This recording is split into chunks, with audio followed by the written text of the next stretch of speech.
Hello বন্ধুরা, চলে আসলাম আপনাদের সামনে দু চারটি কথা বলার জন্য। বাংলার মাটি, বাংলার জল, বাংলার বায়ু, বাংলার ফল। বাংলার ফল আমাদের সেকেন্ড অগ্নিকন্যা, এই যে দেখতে পাচ্ছেন রিচা ঘোষ, তিনি ক্রিকেট টুর্নামেন্টের ওয়ার্ল্ড চ্যাম্পিয়ন জিতেছেন।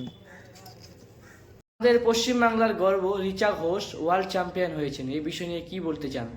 এই বিষয়ে আপনারা সবাই দেখতেছেন সোশ্যাল মিডিয়ায় কয়েকদিন ধরে প্রত্যেক মুহূর্তে প্রত্যেক সেকেন্ডে একটি নাম উঠে আসছে, রিচা ঘোষ, যিনি আমাদের ক্রিকেট টুর্নামেন্টের ওয়ার্ল্ড চ্যাম্পিয়ন হয়েছেন এবং তাকে অনেক সম্বর্ধনা দেওয়া হয়েছে, অনেকভাবে অনেক কিছু দেওয়া হয়েছে।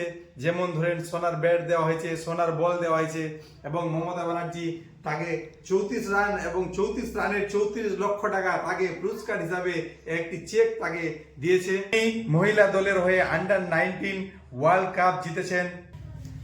আরসিবি হয়ে ওমেন প্রিমিয়ার লিগ ট্রফিও জিতেছেন। তারপরে হচ্ছে রিচা ঘোষ আমাদের শিলিগুড়ির বাসিন্দা। শিলিগুড়ি মানুষকে আপনি কি বলতে চান, কি মতামত আপনার? সেই হিসাবে আমাদের বাংলার গর্ব, আমরা ভাবি আমাদের কাছের শিলিগুড়ি, সেটা আমাদের গর্ব, আমরা সেটাকে খুব ভালোভাবে গর্বিত মনে করি। থ্যাংক ইউ, ধন্যবাদ। আমরা আমার ভিডিওটাকে এই মুহূর্তে এখান থেকে শেষ করছি। Thank you.